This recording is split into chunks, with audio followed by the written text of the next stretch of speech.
न मोहब्बत न मवद्दत न वेला मांगी है, न फजाइल न फजीलत न सना मांगी है, न कभी नुसरत इस्लाम की दौलत मांगी, न ये तलवार चलाने की अदा मांगी है, न ये जर्रार न कर्रार न खैबर में अलम, न ये आंखों की मुसीबत न शिफा मांगी है, न ये वह शम्स का चेहरा न ये वह लैल की सुल्फ, न यदुल्लाह न आवाज़ खुदा मांगी है, न सुलेमा की हुकूमत न वो कुव्वत मांगी, न अंगूठी न ये दहलीज़ अता मांगी है, न कभी हजरत दाऊद का लहजा मांगा, न कभी गैब के पर्दे की सदा मांगी है। उम्र भर जिसने न मांगा हो खुदा से कुछ भी, उसने अब्बास के आने की दुआ मांगी है।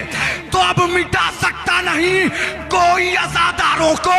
पसलियां थाम के ज़हरा ने दुआ।